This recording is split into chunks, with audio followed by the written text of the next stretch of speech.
All right, so now I show 4 o'clock and I will call to order this meeting, July meeting of the Bloomington Board of Park Commissioners, which may possibly be our last fully virtual meeting for a while. We'll see.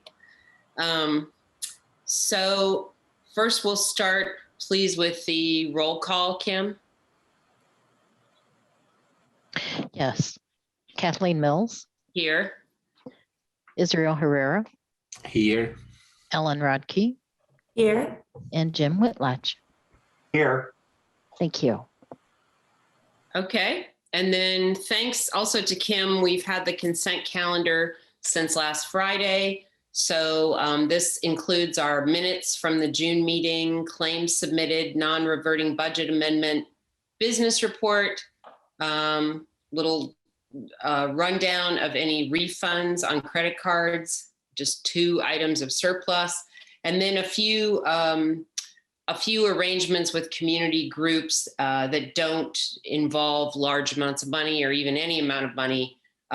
So they're just small tweaks to things, and we've had a chance to look at those for Drool in the Pool, addendum to the El Mercado partnership agreement to expand an event on to Elm Street, Civic Theater changing their performance dates, and then 2 service agreements for some touch-ups to Black Lives Matter street murals on Elm Street. So we will take those all together in one motion. If someone would like to, I believe Ellen was going to do the motions on that to approve the consent calendar. Yes, I will move that we approve the consent calendar. And I will second. Okay, all those in favor, please say aye. Aye. Aye. Aye. Aye. Motion carried. And then we are going to jump over to our section D for a minute so that a couple of people who are receiving awards today, I think they got bumped from the last meeting, and then just to make it so they don't have to sit through another business portion of the meeting, we're going to move over to the Bravo Award, which Sarah Owen will tell us about. Thanks, Kathleen. Sarah Owen, Community Relations Coordinator. As Kathleen mentioned, we had a couple of awards we wanted to recognize. Last month, unfortunately, we had a very busy meeting. And the first we would like to recognize is our Bravo Award, which is to recognize outstanding volunteers for the department. For the month of June, we wanted to recognize Jillian Field, who is with MC Iris, and that is Monroe County Identify and Reduce Invasive Species. This is a collective of local citizens who are very passionate about vegetation management and promoting local biodiversity by removing invasive plant species. They do wonderful outreach and education. And Jillian has done an exceptional job of coordinating. I've truly lost count of how many weed wrangles amongst several of our parks. As of last month, I was going to report that she had overseen and coordinated 320 volunteer hours. And just between June and July, that number has now jumped to 406 total hours at our various parks. So when we say exceptional, we mean it. These parks that have been served by these weed wrangles have been at Lower Cascades, Park Ridge East, Southeast Park, Wapahani, and Winslow. So we are so grateful to Jillian for all of her hard work, and we are so proud to recognize her with the Bravo Award.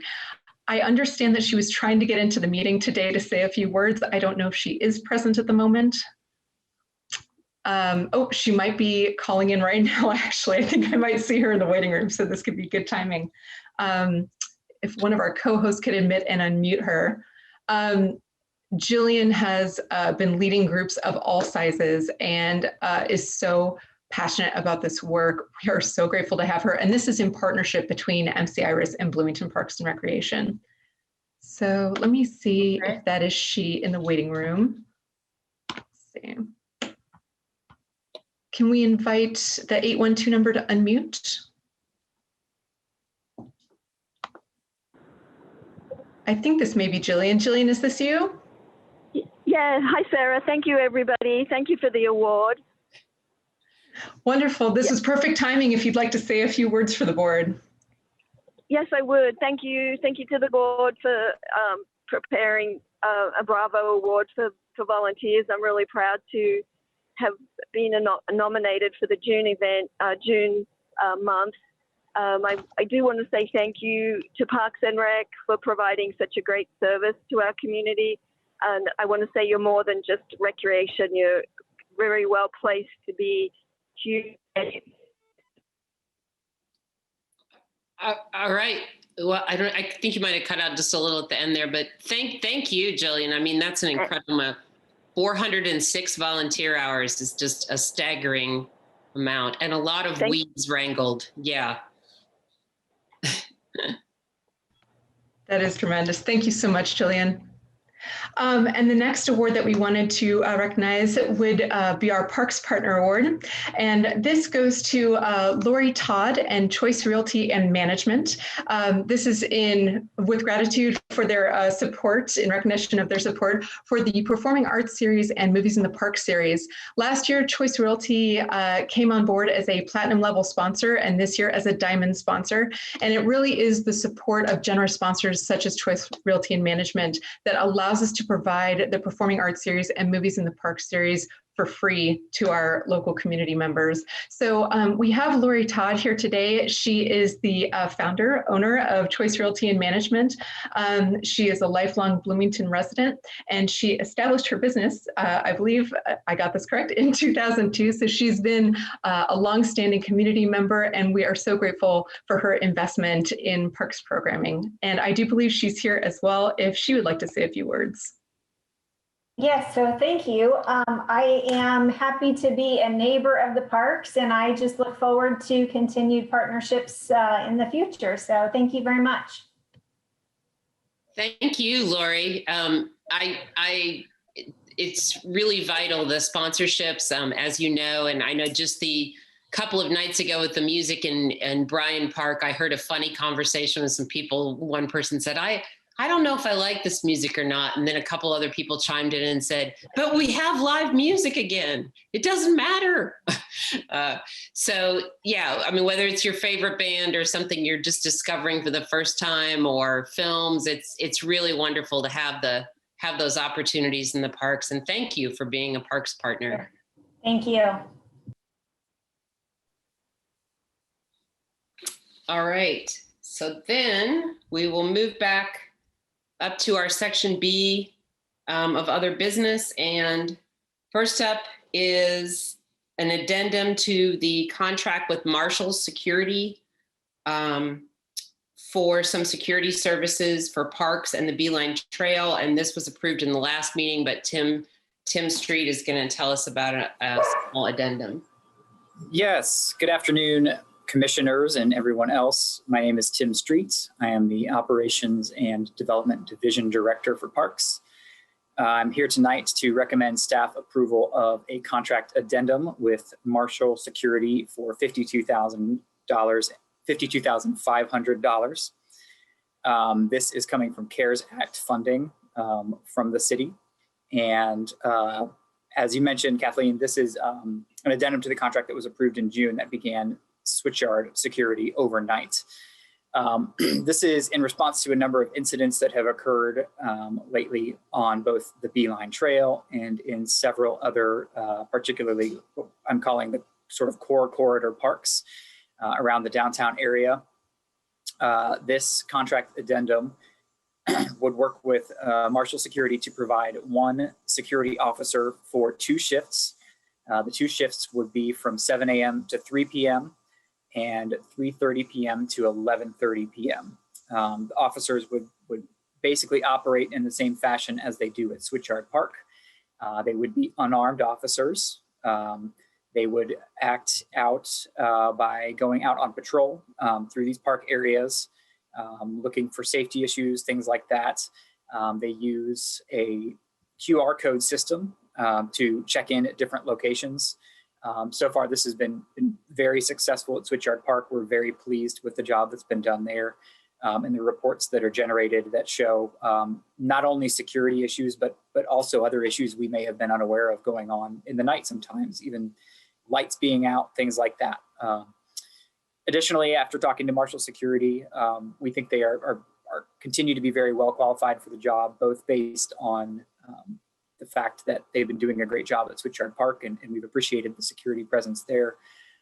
And due to their many ties with other local businesses and working in the area. Recording in progress.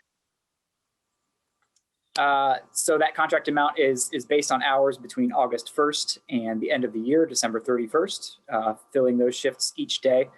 And then basically focusing on a core corridor of Seminary Park, the Beeline Trail, Building Trades Park, RCA Park, Butler Park, Crestmont Park, Miller Showers Park, and the Waldron Hill Buskirk 3rd Street Park.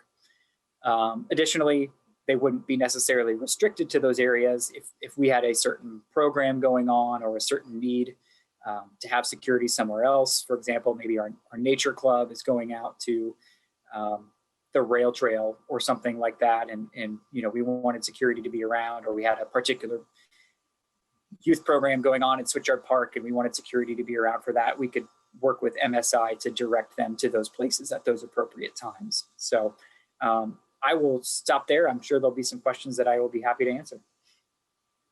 Okay, thank you, Tim. Yeah, are there any, Jim, did you have a question? Yeah. I've got a couple questions. So this will be one person, it won't be one person for both shifts. It will be 2 people a day. Is that what it will be? Correct. Okay. And I guess my question is how are they going to be delegated? We're spreading one person pretty thin across lots of parks. So I know that that's partly or maybe all a budgetary concern and how much we can afford, but how are they going to be delegated among the parks? Sure, that's a great question. Obviously, as we delve into this, never having hired security before, hiring these officers at this point is a way to test the waters and see what the effectiveness is as we move forward. Initially, we know that these security staff would start the day by sort of shadowing our custodial staff at both Switchyard Park and Seminary Park. Those are typically the first 2 places our custodial staff go in the mornings. From there, the custodial staff typically will move on and spread out. We're going to have a meeting to introduce, between custodial staff and security staff, so there's a good working relationship there. From there, the MSI has a vehicle that is both able to go on trails, that is a UTV that is small enough for trails, but they are also getting street certified.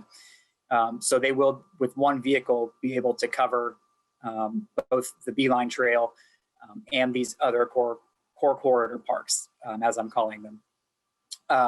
So basically what we're going to be asking them to do is, after they finish with the custodial staff in the morning, if there aren't other things that we've directly identified, either through our program staff or events, things like that going on, areas that we've asked them to specifically go to at certain times, that they would then basically begin a patrol of those different parks identified on that list.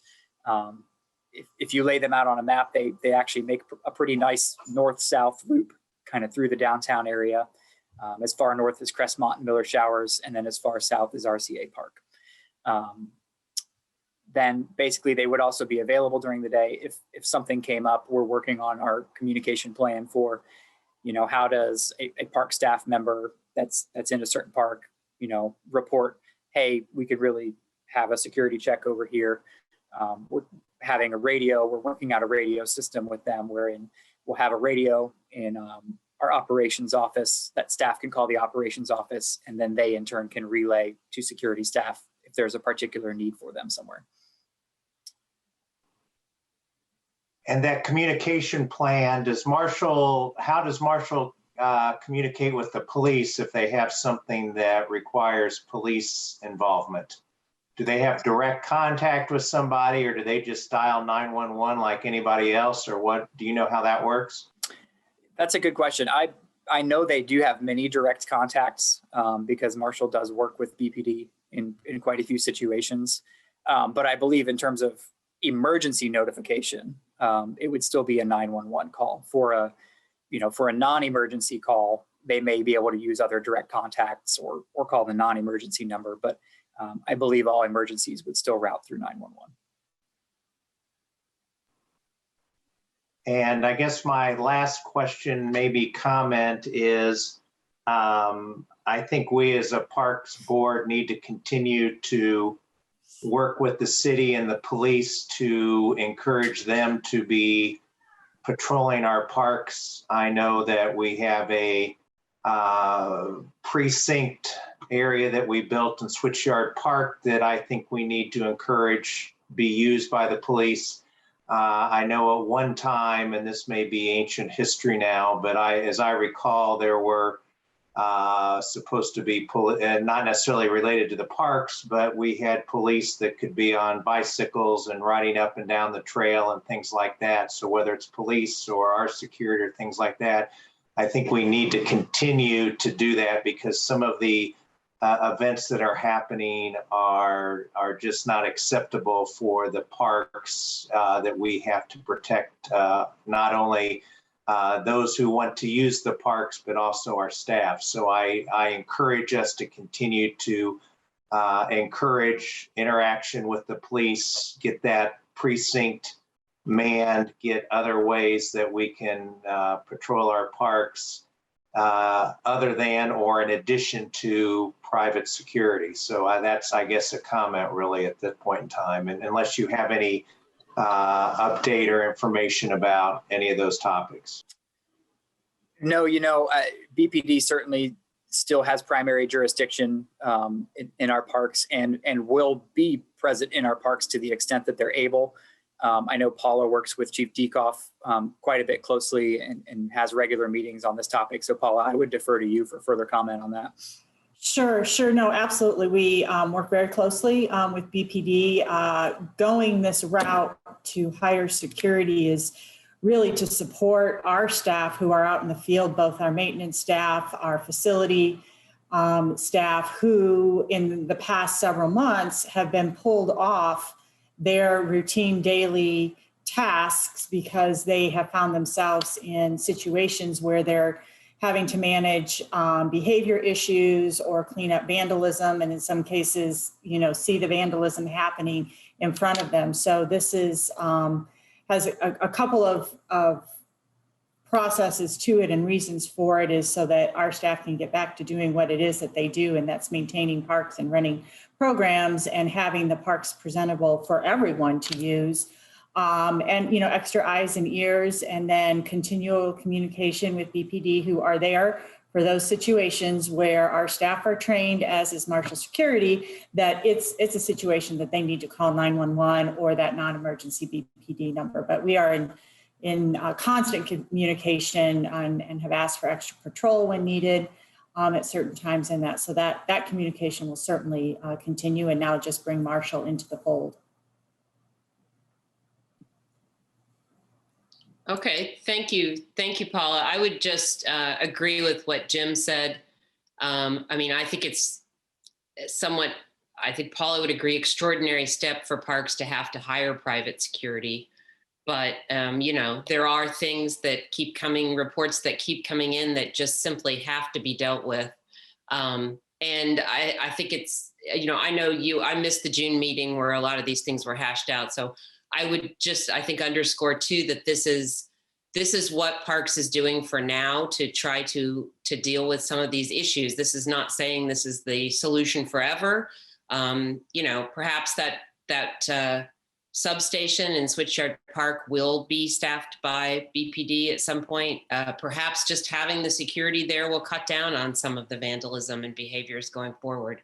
But this does seem to be the best possible solution for the kind of situations and incidents that are coming up pretty regularly in the parks. So any other comments or questions from board members about this addendum?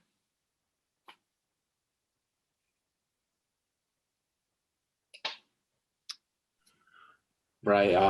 Just a random question, because the proposal is to be in different parks.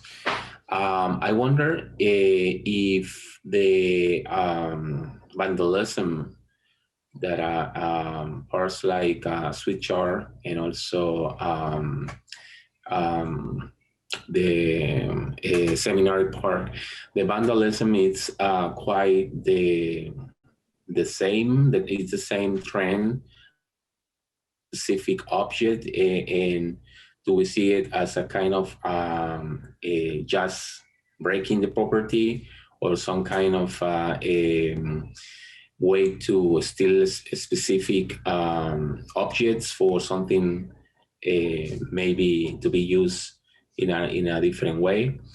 And my other question would be, if there is a case that the users would have to contact, it's not maybe a Bloomington police call, but it's some kind of mentioning something about happening in the park. If there is a contact for the marshal people doing the rounds. So is there any kind of announcement if someone sees something that the marshal people could be contacted if user is in a park? Sure. I think first and foremost, what contracting with private security at this point does is it guarantees us that we have someone who is out there with some training and appropriate background who is in our parks just looking out for our users and our staff safety. And that is I would say the first priority of why we are doing this. The vandalism certainly is an issue. I think a lot of vandalism happens in early morning hours as well. And that's something that's a lot harder to prevent. And so I think the reason we're focusing on the daytime hours is to focus on that. That said, we've had vandalism during daytime hours too. We've had 3 light poles knocked down in a couple different locations in the past few months, all during daylight hours. So things do happen during the day. But again, I think our focus is on user and staff safety at this point. In terms of the advertising, to park users, that Marshall Security is out there and to call them, that is not something we are looking at this point. I think we would still encourage, any guests in parks who experience issues to call BPD, partly because, like Jim said, there's one security officer and they're going to be in different places. And I think if we keep that as a staff-led resource to assign where it's needed, that will work well for us.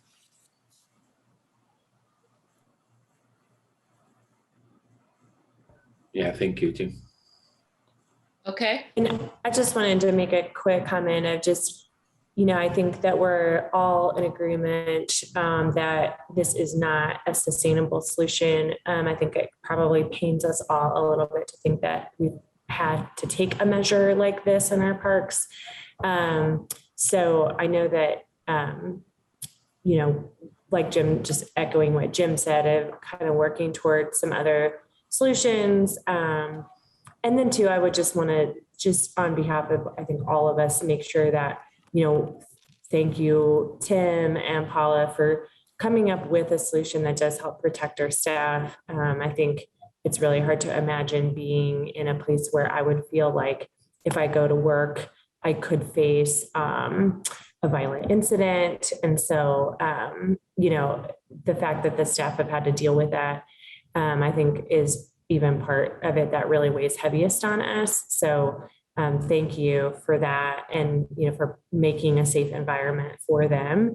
And you have our support on this if City Council is able to approve it, and just continue to work toward other solutions too. So thanks to you and to our staff and to your staff. All right. Thank you, Ellen. So I think we are ready for a motion on this item B1, the addendum to the Marshall Security contract. Sure, I will move to approve this addendum. Right. I will second. All those in favor, please say aye. Aye. Aye. Aye. Right. Motion carried. Thank you, Tim. Thank you, everybody. Thank you.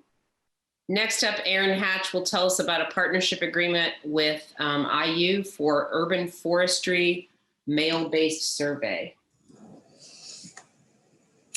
Hello, Erin Hatch, urban forester. I'm here to recommend approval of a partnership agreement with IU. It's really with two researchers at IU, Burnell Fisher and a PhD candidate, Stephanie Freeman Day, to conduct a mail-based survey to evaluate impacts of city tree planting, maintenance activities, and overall the kind of urban forestry program. This mail-based survey is meant to be paired with our upcoming plans for use of the bicentennial bond to plant street trees. So this will kind of be a pre-post survey around those plantings. This agreement does include a monetary amount to support postage and printing of those surveys up to $3,000 and would be coming from the bicentennial bond to support the survey. Okay, thanks. Thank you, Erin. I think the survey sounds really interesting. Could be my only question is I'm just curious if they had thought about doing a web-based survey instead to save money on the printing and the postage, or get a higher response rate even, maybe, I don't know. The research is more supportive of mail-based surveys to get kind of, I guess the best word is statistically accurate results. Okay. And have a truly kind of random sample because you kind of randomly select various addresses in which to send those surveys to, versus a web-based approach is not as, I guess, good of an approach when it comes to actually looking at this from a research side. Okay. And phone used to be kind of the standard, but people don't really have landlines anymore, so it's a little bit harder. Right. Okay. All right. That makes sense. Thank you for that. Any other questions for Erin about this survey? Erin, what's the end? What product do we anticipate getting from this survey? Is it going to be basically this is where the survey shows people are interested in having trees planted, or what is the end result? This is more of kind of a survey on the impact that our kind of tree planting programs and our other urban forestry programs have on people's perception of the urban forest and their own individual actions. From the surveyors, we'll receive the data along with kind of report and presentation about the various outcomes and results that they received. But it's more like, do these programs have any sort of impact on people's individual actions? And also, do people even know that there are city trees and that we care for them? That's another sort of information that we'll get from this survey as well. Okay. I would say this is a rare opportunity to have this kind of built-in pre-post research opportunity. So it's not common that you can actually be in the know to have, the ability to send a survey before a project happens and after. I guess that can go. A couple of meetings ago, we were dealing with the issue regarding penalties and things for cutting down trees in the public plots and things like this. I guess this will help us learn a little bit more. We talked about making sure we educate the public about that. So I guess this may help us with gathering information about that as well. Yeah, that's a good point. Just to be able to see what it is that people know about city tree planting, and what can be removed. So, all right, thank you, Erin. I don't see any other board members unmuting for questions. So, do we have a motion to approve this item? Yeah, I'll move to approve. And I will second. Okay, all those in favor, please say aye. Aye. Aye. Aye. All right, motion is carried. And then Erin will stay with us for a minute to also tell us about a partnership agreement with Canopy Bloomington for urban forestry programs and events. So there is a urban forestry nonprofit that's starting up here in Bloomington. I've been kind of working with them and having discussions with them on kind of what they're wanting to do. And I would like to utilize and leverage this basically non-government source of urban forestry support via a partnership to host various educational and volunteer programming events. This partnership does not currently have any sort of monetary amount tied to it. It's just purely jointly hosting events. One of the things I'm really hoping is we're limited on what we can do to purely the public space versus an organization like this can kind of bridge the gap between, you know, the public right-of-way, street trees, and also looking at our urban forest and expanding our urban forest on private property as well. Okay, thank you. That sounds exciting. I mean, that someone has recently, so this is a recently created group? They've been working on it for about a year. The founders are Cheryl Woodhouse, who has kind of had various entrepreneurial activities in the past, launching her own business. And then the other co-founder is Dr. Sarah Mincy at IU, who has conducted various urban forestry research and was one of Bernie Fisher's students as well. Okay, all right, that sounds like it has a lot of potential. Is this Canopy Bloomington part of is it like a local chapter of Canopy programs elsewhere, or is this a one and only that this group has come up with? Oh, it's a standalone organization. It's not part of a larger organization network. Thank you. Okay, any other questions for Aaron about Canopy Bloomington agreement? All right, then I think Ellen, can you have a motion for us on this one, B3? Yes, sure. Thanks, Erin. Very exciting stuff. I will move to approve the partnership with Canopy. And I will second. All right, all those in favor, please say aye. Aye. Aye. Aye. Aye. All right, motion is carried. Thank you, Aaron. Thank you. And next we'll hear from Paula with an addendum to Resolution 1202, the Parks Master Plan. Hi, good afternoon. I'm Paula McDevitt, Director of the Parks Department, and I'm here this afternoon to seek approval for Resolution 2104, which is an addendum to Resolution 2102. And Addendum 2102 is for the 2021-2025 Master Plan. As you recall, back in February at your Park Board meeting, we brought Resolution 2102 forward for your approval, and that resolution outlines adopting our 5-year master plan. And as you all know, that took up a majority of our work time last year to put together our master plan. It was a critical foundation piece of our accreditation process, which we went through in June. So in seeking your approval back in February, there was one chapter, natural features, that was still under review by the Indiana Department of Natural Resources. And their feedback came in after you approved Resolution 2102.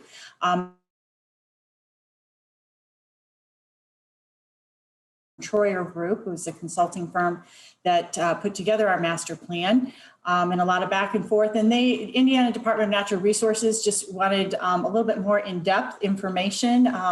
The original draft was a 1-page on our natural resources, and the Exhibit A that was included in your package, you can see, is quite an expansion of that chapter that includes the section on climate, geography and topography, soils, water resources, invasive species, and wildlife management. So Jonathan and his team, in consultation with the Indiana Department of Natural Resources, worked on this, and it was approved by Natural Resources Department. And so this is a formality that you adopt this additional chapter information. And so the addendum will be attached to the Addendum 2102. I'd be happy to answer any questions. This isn't a question, but a comment. I found reading the natural features document was very interesting. And so I wonder if we can even use that as a brochure or something to provide to people and not just bury it into the master plan, because it's really interesting information. In fact, maybe we should give it to all the 4th grade classes for their Fort Indiana history program. So anyway, that's my comment. I think it's really interesting stuff. Sure, it definitely is. And Rebecca Swift, our natural resources coordinator, is on this call. And I think she's probably nodding her head because she works with all of our youngsters in environmental education. So it is good. It's also a critical chapter, and it's critical that we have the Indiana Department of Natural Resources approval, because we can use this for grant applications that come down through them. So it is a critical piece to this. So we wanted to make sure that we got it right, and we took all the proper steps in getting your approval and the addendum to this original resolution.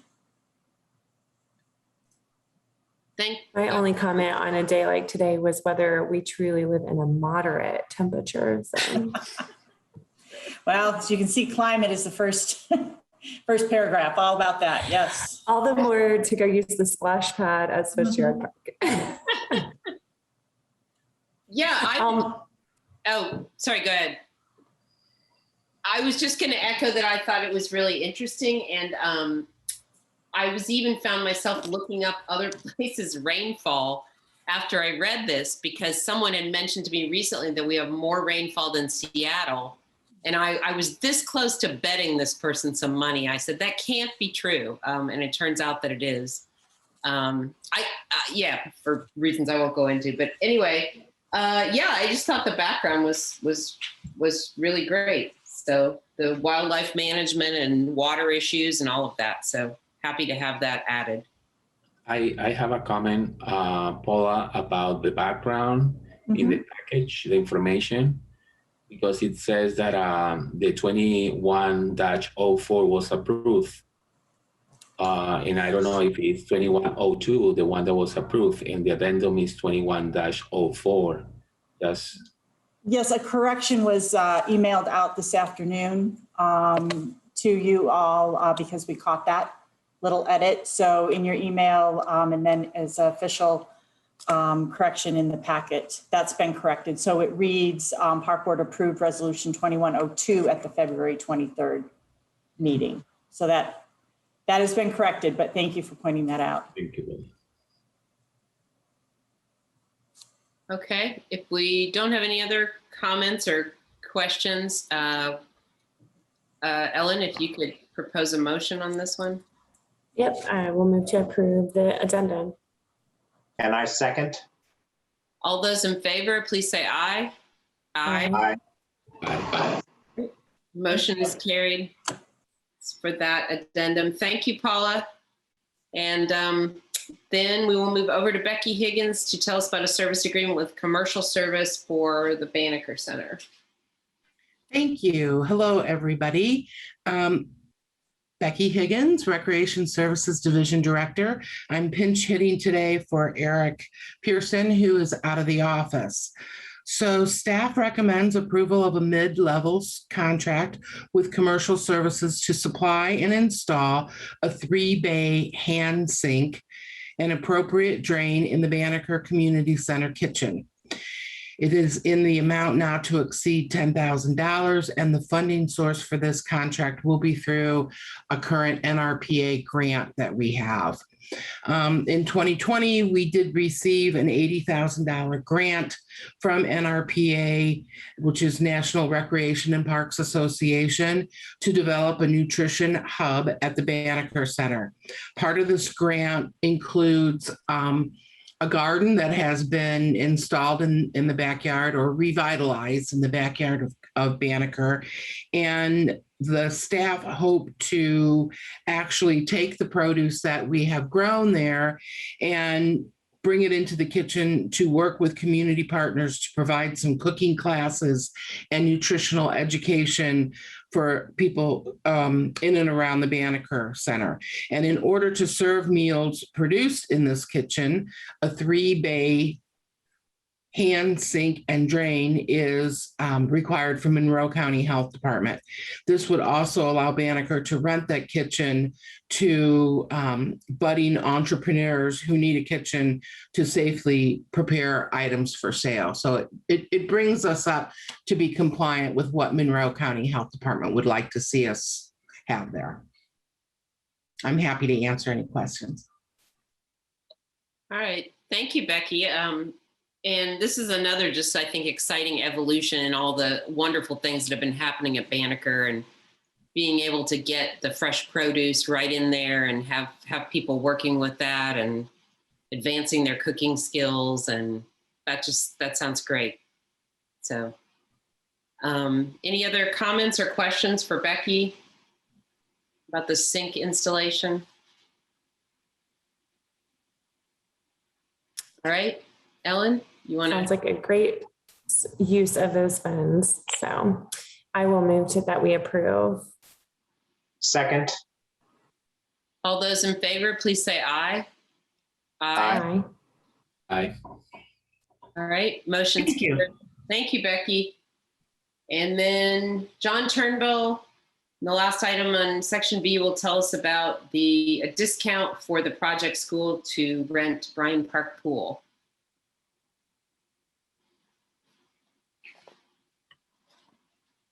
We have John there.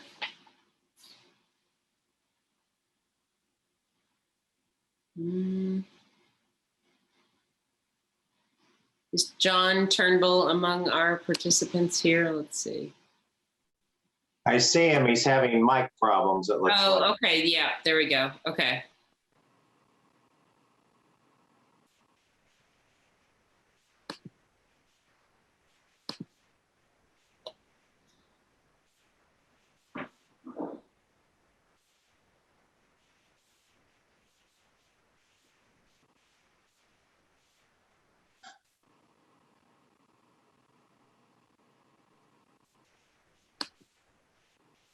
Oh, John, yeah. I see him. Don't if hear him. you, I don't know if you can, on your caret next to the microphone button, just click that. And then if you're using your headphones as your speaker, just can you select your, like the built-in microphone on your laptop? Select that.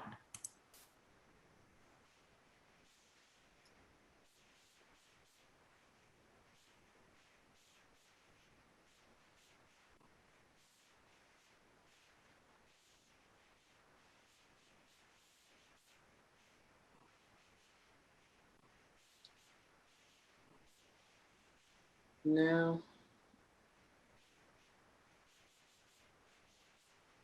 John, can you just unplug your headphones from your computer?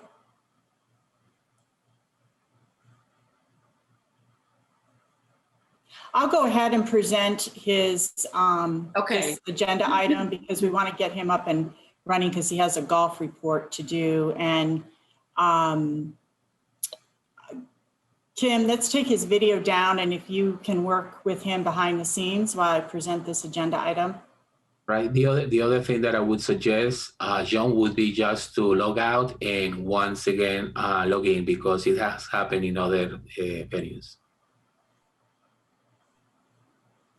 All right. Well, I'll keep this meeting moving because we definitely do want to hear from John, because he has prepared an update report on the business out at the golf course, and I'm really looking forward to you hearing that. So, but I'll go ahead and present this agenda item, and it is seeking your approval to charge the project school half price for a pool rental fee for an event that they would like to hold at Bryant Park Pool on August 29th.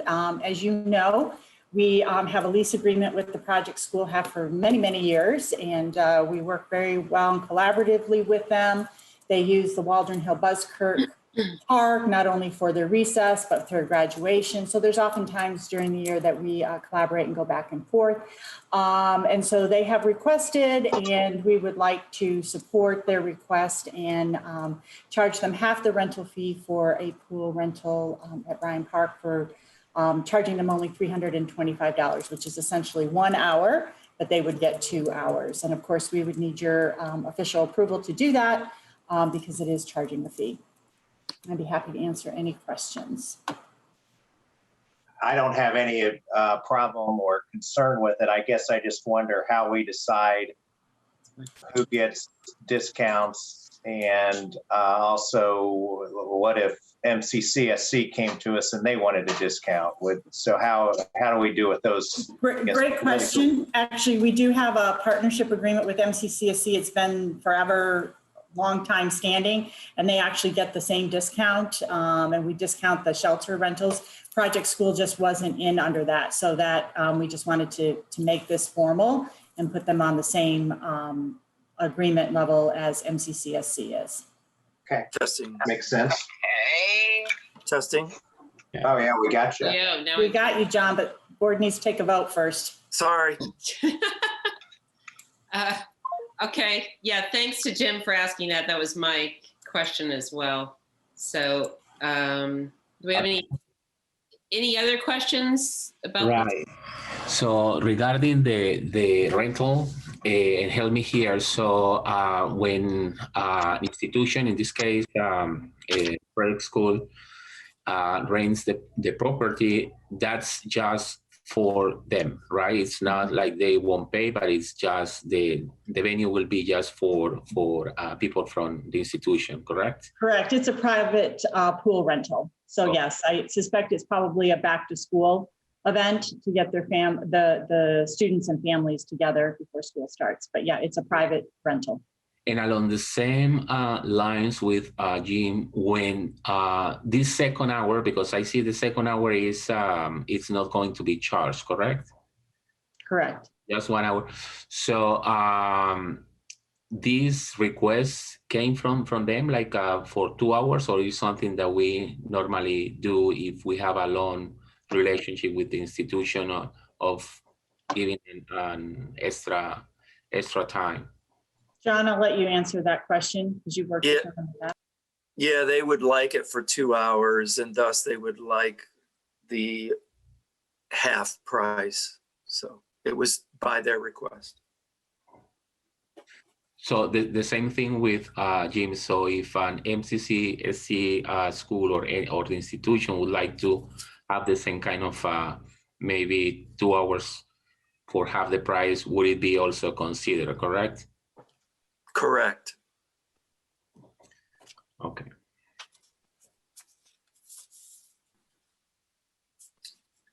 Okay, any other questions for John about this item, or Ellen, you want to? No, I can move to approve the discount. Okay. Move to second. And all those in favor, please say aye. Aye. Aye. Aye. All right, motion is carried.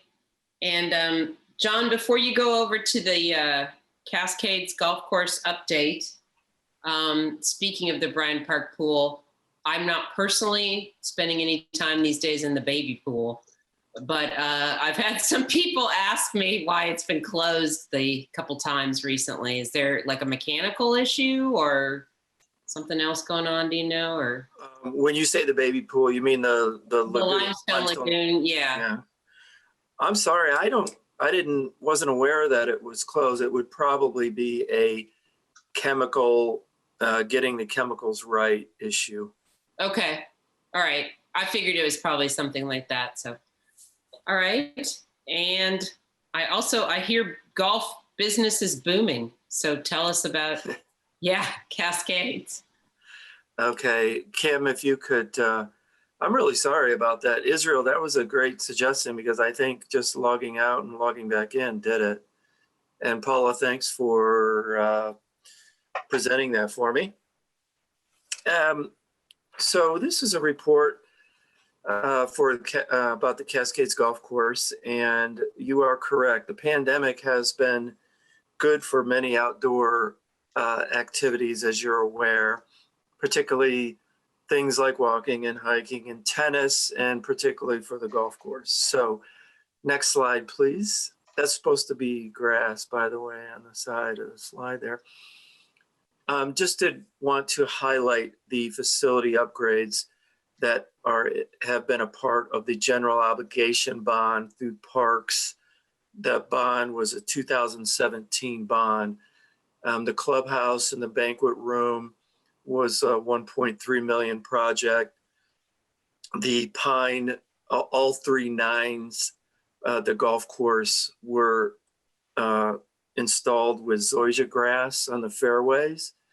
And we had to do it in yearly phases. So the first was the Ridge in 18, the Quarry, and then the Pine. The Pine is most expensive. It covers the most square footage. And I'll talk about Zoysia grass here in a second. Next slide, please, Kim. And so Zoysia grass is much more powerful and effective for several reasons. One is it chokes out weeds, so thus you use less weed fertilizer and weed applications. It's more drought resistant. It is a hot weather grass as opposed to what is on your lawn, typically a bluegrass or a rye mix. It also spreads and grows like a vine. So when someone takes a divot out of it, it replaces very well. And additionally, the golf balls sit up on that turf that makes the game a little bit easier. Just to let you know, many universities and many laboratories are experimenting with all different kinds of grass. And maybe 20 years ago, there were 10 to 15 types of grass. Now they're probably in the hundreds.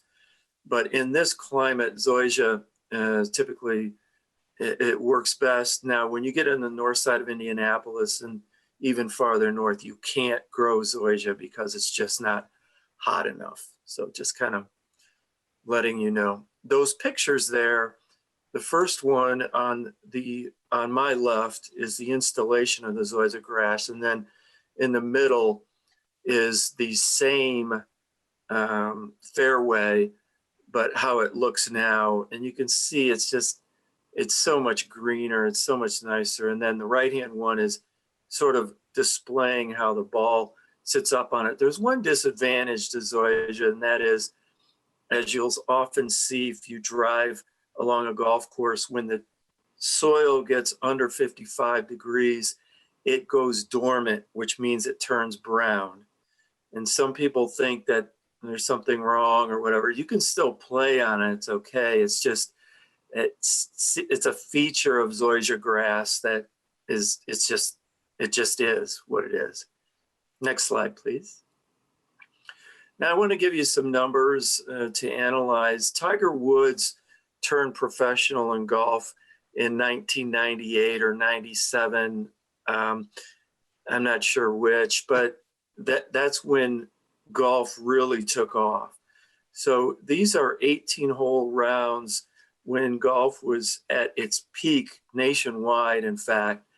And then there was a real slow downturn in golf participation. So I'm giving you the last 5 years, 2016, 17, 18, 19, and 20. But the good news is that it's on the upswing in our particular market for our particular course. There are several reasons for that, but I'll just give you a couple. One is the pandemic and COVID, people being outdoors. I'm going to give you some other market things that have aided us, but let's go to the next slide, please. This is just a same bar graph type description of our general fund gross revenue. So back in the 2000 and 2000 to 2003, the real peak for golf, nationwide and locally, that was our gross general fund. And then, there have been some inflation and some price inflation through the years. But 2020, we had a very good year. Again, the pandemic and COVID had a lot to do with that. Next slide, please. And this is sort of, I thought might be interesting for you. Season pass holders is kind of a give and take. It's not popular these days because people like variety. They like to go to different places. They don't necessarily have a quote unquote home course. But I just wanted to show that to you, that in 2014 and even before, we had more season pass holders.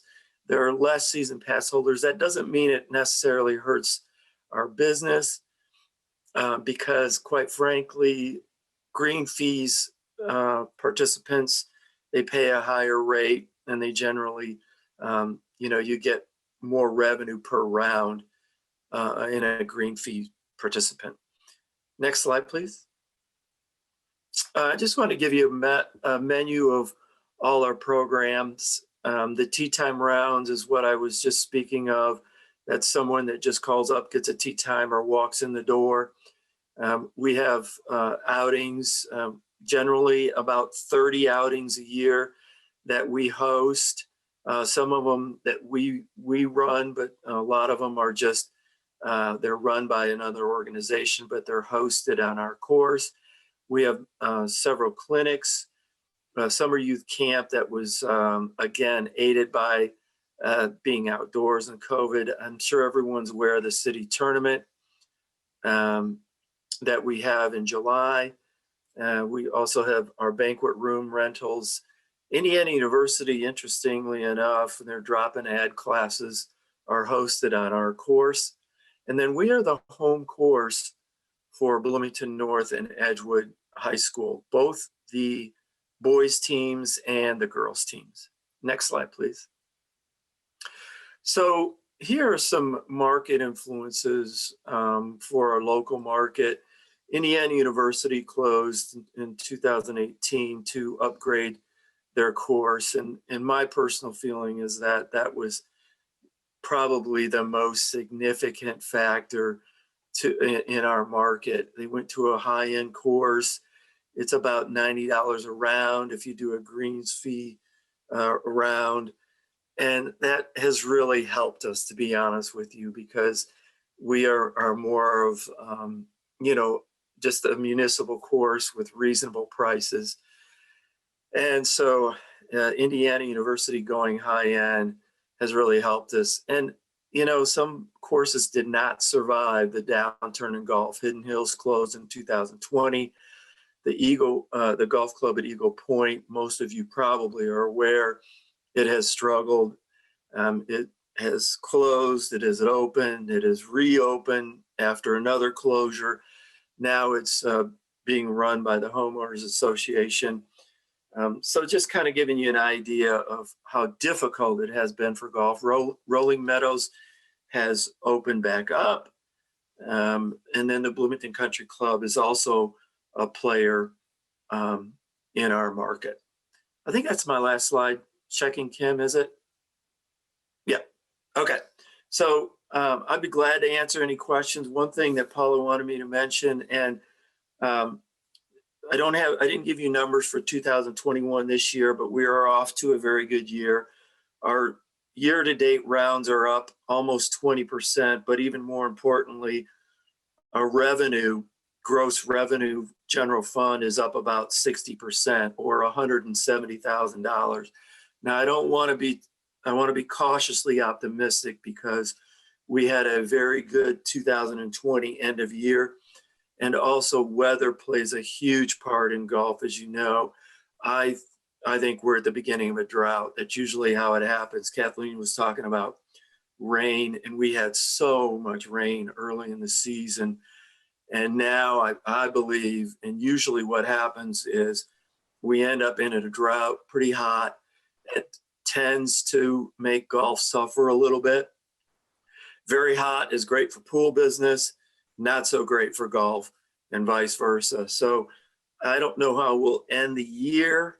If it rains a lot in the fall too, that could affect us, but I'm cautiously optimistic it will be a very good 2021. Any questions? I'd be glad to answer. I don't know the answer to this question, maybe should, but do we keep track of revenue and expenses just for the golf course? And really my question is, on revenue versus expenses, does it break even? Does it make some money? Does it lose money? And all of that depends on how we do our accounting, I guess. But that's my question. Good question. We have never made money at the golf per se. We do account for direct expenses and direct revenue. We don't account for a general obligation bond or large capital expenses. For example, the clubhouse at 1.3 million, that's not in our operational budget. We have a chance without, and we don't account for depreciation either, Jim. In public accounting for the State Board of Accounts, there is no line item for depreciation. And that's a very real expense, as I'm sure you're aware.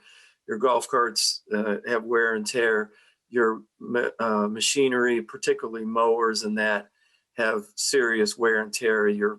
One of the bigger expenses that people aren't aware is, cart paths start wearing down and all that kind of thing. So to answer your question though, what's kind of interesting is that our mortgage on the Ridge course that was put into play in 2000, that mortgage has terminated. So we're very happy about that. So on an operational point, we'll be very close to break even this year, we feel. Again, the Zoysia grass and the obligation bond clubhouse is not factored into that, nor is depreciation. Hope that helps. Yeah, it does. One other quick question is, how is the banquet room being used? What is the target market for that? Is it being utilized well? I guess would be my question. Yeah, the answer is not really, and COVID has really been, the problem there. It has a legal capacity of about 80, but even more when you open up the garage doors. It's rented fine, but COVID has really been a stickler. But we're plugging away at it. It's a very nice venue. It's beautiful. There was a picture of the inside in there too. So we have high hopes for it. It's very effective for our youth camps and our clinics and our outings, but it could be, there's a lot of capacity there for us to rent it more. John, I just had two questions I was curious about. So you talked about the IU course reopened, and I was a little surprised that it's up to $90 for 18 holes. What's the cost of 18 there at Cascades? Yeah, I mean, during the week it's 30. Okay. On the weekends it's a little bit more, around 32. If you buy a season pass, we do calculations because our point of sale does calculations for us on a per round basis. I mean, if you do a lot of rounds, you're playing for very cheap. You could play for around $15 a round, but that gives you an idea. We're about $30 a round, $32 a round, and IU is, they really stepped up in their price point. Yeah, that's 30 is great. Yeah, I used to play at IU sometimes, but I don't think I'm gonna pay $90. And then I just also wondered if you have any sense, because you mentioned those other courses, where the people play at Cascades, are they mostly local people? Are some people coming from a larger area because they really like the course? And it's a lot of both. Interestingly enough, the shift of IU has driven a lot of student business our way. And we're wondering how, excuse me, how COVID's how in-class part, IU going to in-class is gonna affect that. Because quite frankly, we had students that would log into their computer and play a round of golf. It was, I know professors don't want to hear that, but I don't think there's too many professors on the call. But we have a great mixture. We are probably considered the local course, the most local, and we are probably considered the seniors course. We're a little bit shorter than some of the other courses, but we're way shorter than IU's course. We're quite a bit shorter than the point, and that makes a big difference with the senior market. So it's kind of all over the board, but with IU students coming, it's great. Their money is green, the participation's great, but also there's some behavior elements to it, as you might expect. There tends to be a lot more drinking and a lot more driving a golf cart where you shouldn't drive a golf cart and all that kind of thing. Okay. All right. Thank you. Any other questions for John about Cascades golf course? I don't have any questions, but I think next park board, I'll just log into the meeting and then Play golf. play golf. Play around. Those kids got the technology figured out, so. Okay, thank you, John. Thank you all. Yeah, thanks, John. Really great. Thank you. And then lastly today, we have a staff introduction of William Baker, a natural resources intern. We have William out there somewhere. Oh, he's coming.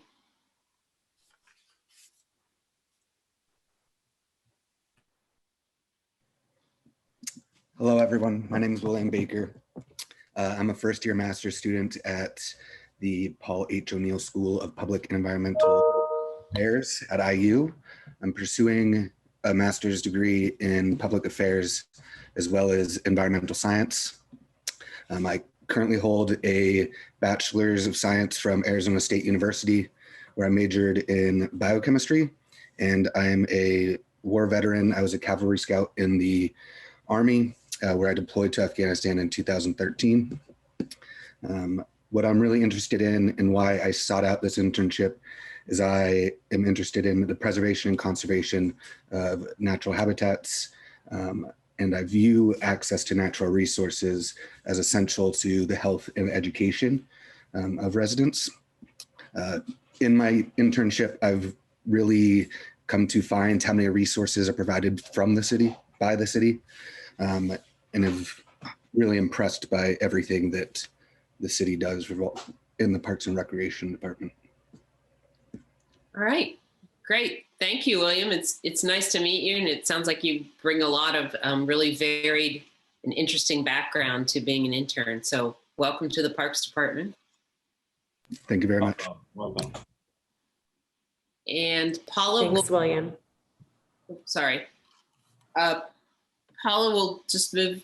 Oh, I'm sorry. We do have a public comment period. If we have anyone there who's on the Zoom or on the Facebook Live, you can raise your hand or also send comments to Paula McDevitt's email.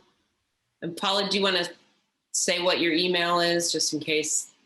Sure, it's McDevitt, PMCDE, V as in victory, IT, P for Paula, at bloomington.in.gov. And Okay. Julie, is there anything on Facebook? There are no comments on Facebook at the moment. I'll just use the public comment period if I can to share an announcement. The Bloomington Parks Foundation is who provides a lot of support for the Parks Department.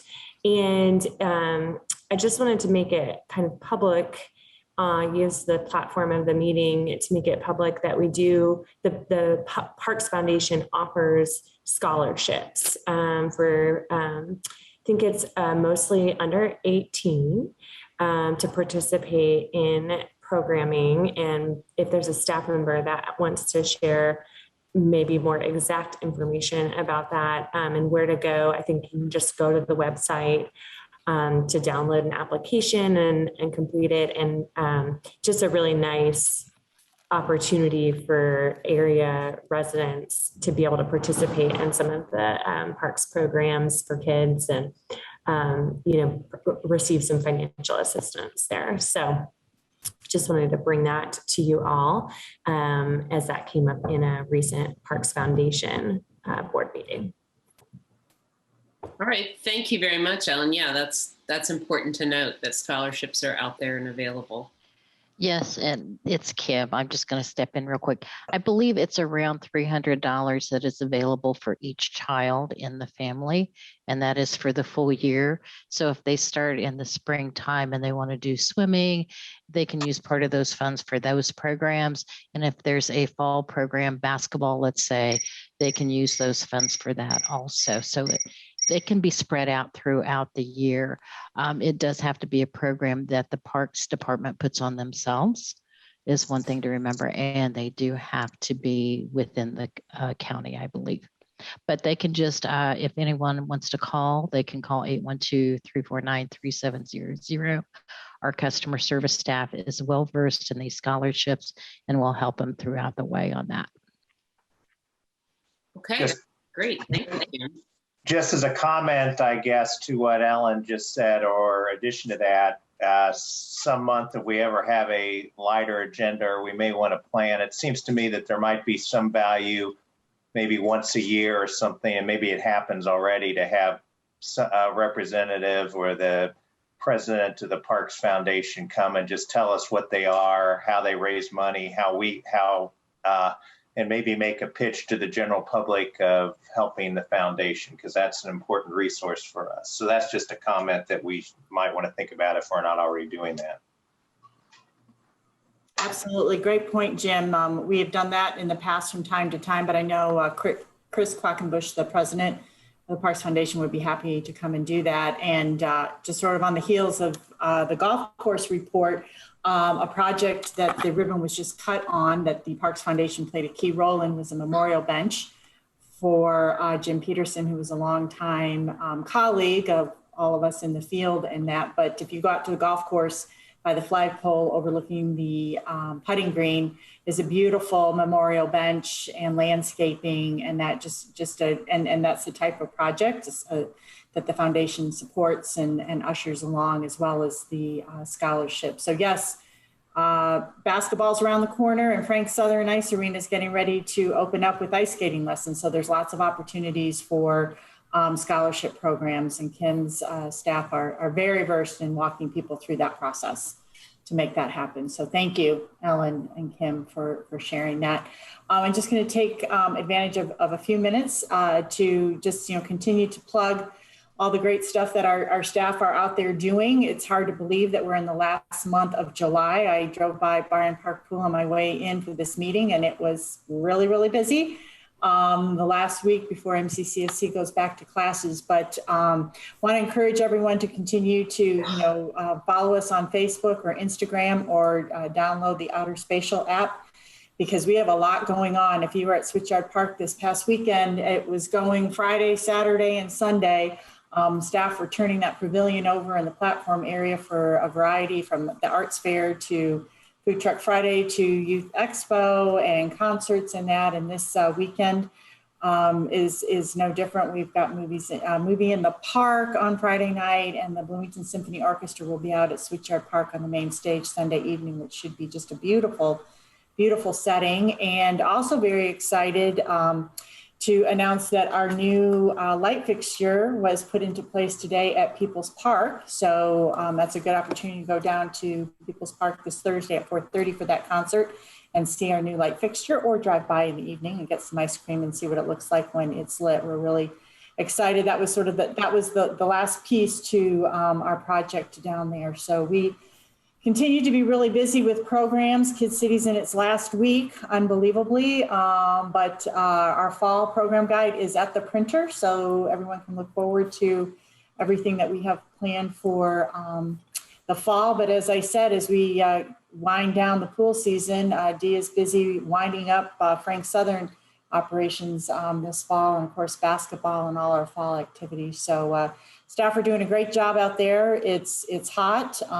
We're getting great participation from our community, so we want to thank them for that, and thank those people who take the time to send me emails commenting on the great job our staff is doing, whether it's showing up and cleaning up a shelter in time for a rental on a Sunday morning, to really enjoying an event or a great customer service experience that they've had. So again, it's been a good summer, and we're just plugging along one day at a time, and really happy to be back. And it looks like Becky has something to add.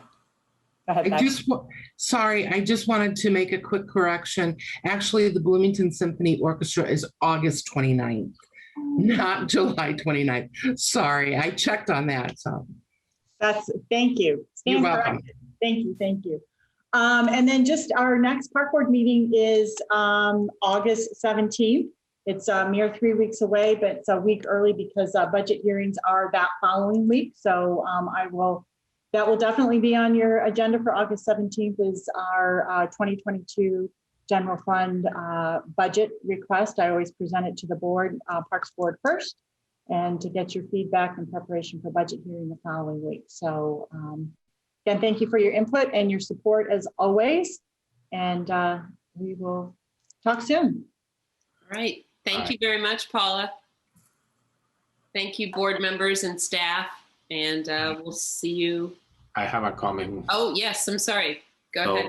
Yeah, I would like to mention this. I wanted to mention in the last meeting, but thank you, Paula and the department, because the reaccreditation team gave the department 100% rating, and that's so great to have one of the most excellent park departments in the nation.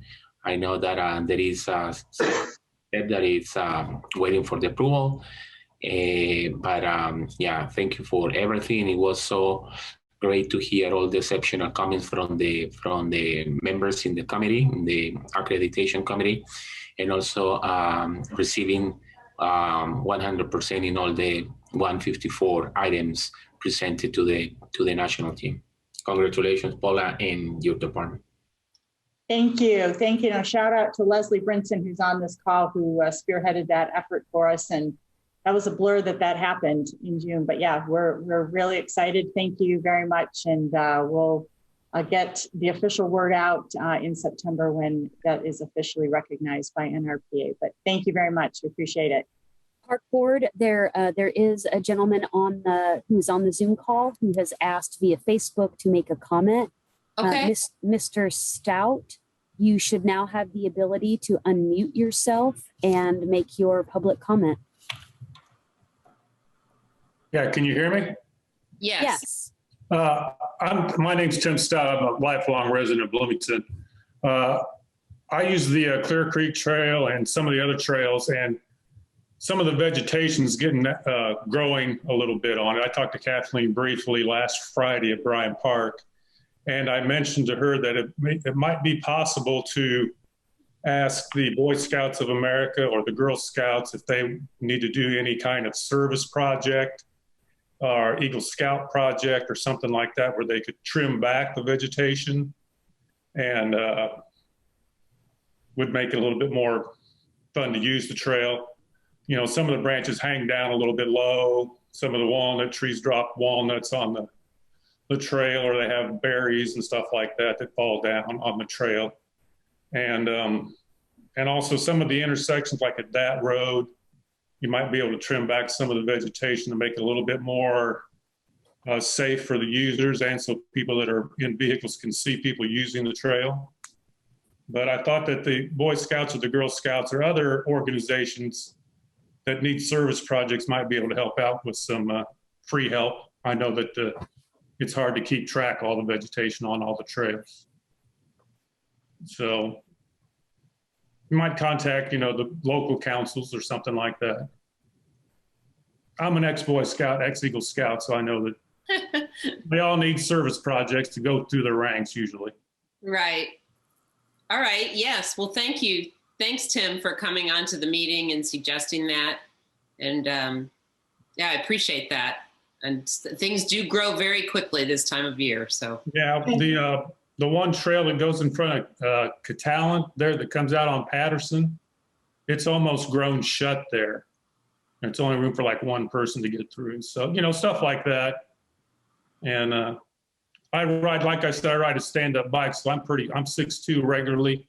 And then when I'm coasting on my stand-up bike, I'm almost around, 6'10" or 7 feet high. So some of the branches kind of get in the way and I have to crouch down. And it's hard to crouch down though when you're going uphill trying to pedal on one of those bikes. But Kathleen, I'll just answer really. Thanks, Tim, for your feedback and suggestion for Boy Scouts and Girl Scouts. We work with them off and on.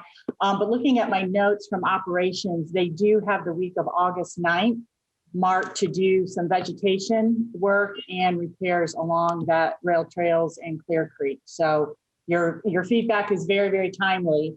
So we appreciate it, and we'll get that cleared up. Okay. Thank you for letting me speak. Yeah, thank you, Tim.